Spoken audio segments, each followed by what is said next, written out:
नमस्ते। कभी ये सोचा है कि फूल इतने सुंदर क्यों होते हैं? उनकी पंखुड़ियां, उनके रंग, उनकी खुशबू, इनके पीछे का राज क्या है? आज हम फूलों की इसी आकर्षक दुनिया में उतरेंगे और समझेंगे उनके जटिल रिप्रोडक्टिव लाइफ के रहस्यों को।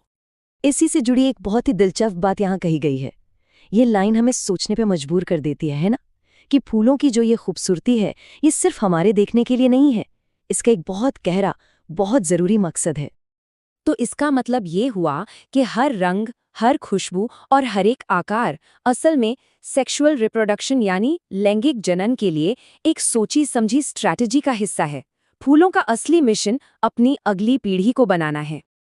तो चलिए, इस कहानी के जो मेन कैरेक्टर्स हैं उनसे मिलते हैं।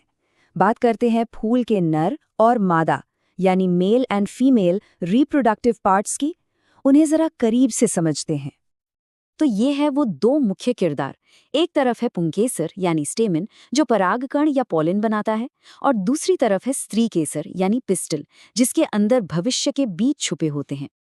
चलिए कहानी को आगे बढ़ाते हैं और सबसे पहले मेल पार्ट की बात करते हैं। ये जो छोटे छोटे परागकण या पोलन ग्रेन्स होते हैं ना, ये दिखते भले ही मामूली हों पर होते बहुत पावरफुल हैं। तो सवाल ये है कि आखिर ये बनते कैसे हैं?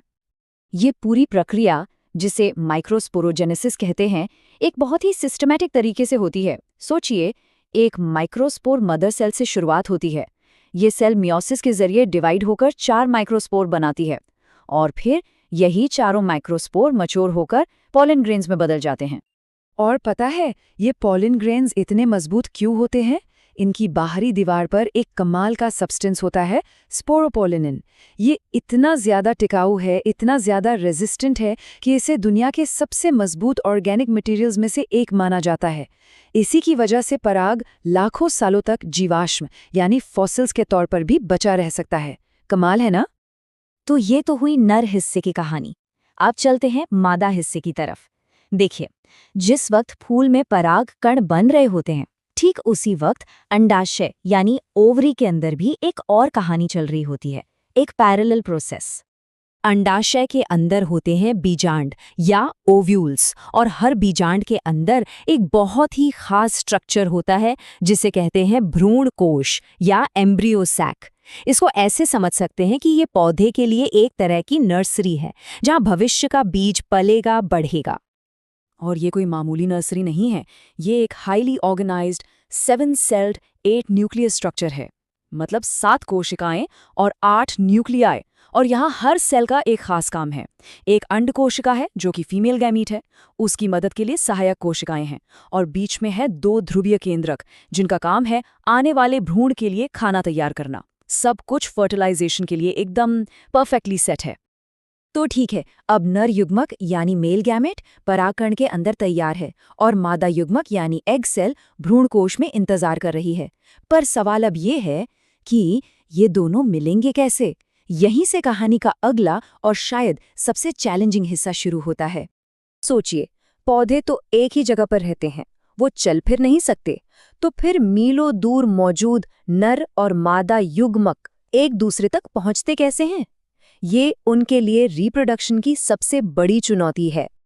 और इस बहुत बड़ी समस्या का समाधान पौधों ने एक बहुत ही शानदार तरीके से निकाला है, परागण या पॉलिनेशन। ये बस एक सिंपल सा ट्रांसफर है, परागकणों का फूल के नर हिस्से से मादा हिस्से तक पहुंचना। अब ये ट्रांसफर करने के लिए पौधों के पास 2 मेन स्ट्रैटेजीज हैं। एक है एबायोटिक यानी नॉन लिविंग एजेंट्स जैसे हवा और पानी की मदद लेना। ये थोड़ा किस्मत का खेल है, एक लॉटरी जैसा।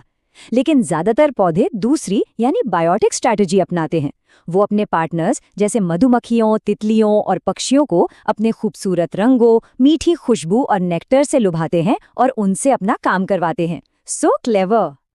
चलिए अब हम इस कहानी के क्लाइमैक्स पर पहुंच गए हैं, फ्लावरिंग प्लांट्स की लाइफ साइकिल का सबसे खास, सबसे यूनिक पार्ट जिसे कहते हैं डबल फर्टिलाइजेशन या दोहरा निषेचन। तो होता ये है कि जैसे ही सही परागकण सही स्टिग्मा पर लैंड करता है, वो एक पराग नली या पोलन ट्यूब उगाना शुरू कर देता है। इसे एक पतली सी टनल की तरह समझिए जो बीजांड तक का रास्ता बनाती है, और इसी टनल के जरिए दो नर युग्मक यानी मेल गैमीट्स अंदर भेजे जाते हैं, और यहीं से एक असाधारण घटना की नींव रखी जाती है। और अब होता है असली जादू। वो जो दो नर युग्मक आए थे, उनमें से पहला अंड कोशिका के साथ फ्यूज होता है और बनाता है युग्मनज या जाइगोट, जो आगे चलकर बनेगा भविष्य का पौधा। और दूसरा नर युग्मक वो उन दो ध्रुवीय केंद्रकों के साथ फ्यूज होकर बनाता है भ्रूणपोष या एंडोस्पर्म। एंडोस्पर्म क्या है? ये उस नन्हे पौधे का लंच बॉक्स है। तो एक फ्यूजन से लाइफ बनी और दूसरे फ्यूजन से उस लाइफ के लिए खाना। ये डबल फर्टिलाइजेशन एवोल्यूशन का एक शानदार नमूना है। क्यों? क्योंकि ये पक्का करता है कि पौधा अपनी कीमती एनर्जी और फूड रिसोर्सेज को तभी खर्च करे जब एम्ब्रियो का बनना कंफर्म हो जाए।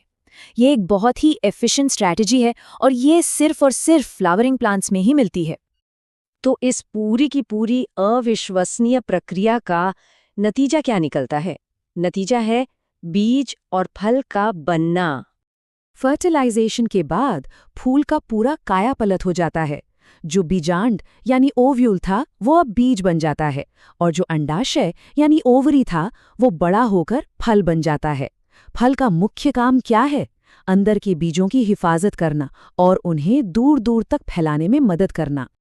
अगर हम बीज के अंदर झांक कर देखें तो वहां एक नन्हे से पौधे का पूरा स्टार्टर किट मौजूद है। इस भ्रूण में भविष्य की पत्तियां हैं, भविष्य की जड़ है, और बीज पत्र में उसके लिए खाना भी पैक किया हुआ है। ये एक मिनिएचर प्लांट है जो बस सही मौके का इंतजार कर रहा है। और ये इंतजार कितना लंबा हो सकता है, इसकी एक हैरान कर देने वाली मिसाल सुनिए। आर्कटिक टंड्रा में एक लुपिनस आर्कटिकस नाम का बीज मिला। वो बीज पूरे 10,000 साल तक डोरमेंट रहा, और उसके बाद भी वो न सिर्फ अंकुरित हुआ बल्कि उसमें फूल भी खिले। 10,000 साल! ये नेचर की रेजिलियंस का एक इनक्रेडिबल उदाहरण है। अच्छा, ये सब जानना हमारे लिए इतना जरूरी क्यों है? क्योंकि बीज मानव सभ्यता की, हमारी एग्रीकल्चर की नींव हैं। जरा सोचिए, गेहूं, चावल, मक्का, ये सब क्या है? ये बीज ही तो हैं। इनकी वजह से ही हम खाने को स्टोर कर पाते हैं और अरबों लोगों को खिला पाते हैं। बिना बीजों के खेती की तो कल्पना भी नहीं की जा सकती। तो चलिए इस पूरी बातचीत को इस एक ख्याल पर खत्म करते हैं। एक छोटा सा, मामूली सा दिखने वाला बीज अपने अंदर एक विशाल पेड़ बनने का पूरा ब्लूप्रिंट लेकर चलता है। ये बात हमें सोचने पर मजबूर करती है कि ऐसी और कौन सी छोटी छोटी चीजें हैं जिनमें इतनी बड़ी, इतनी अपार क्षमता छिपी होती है।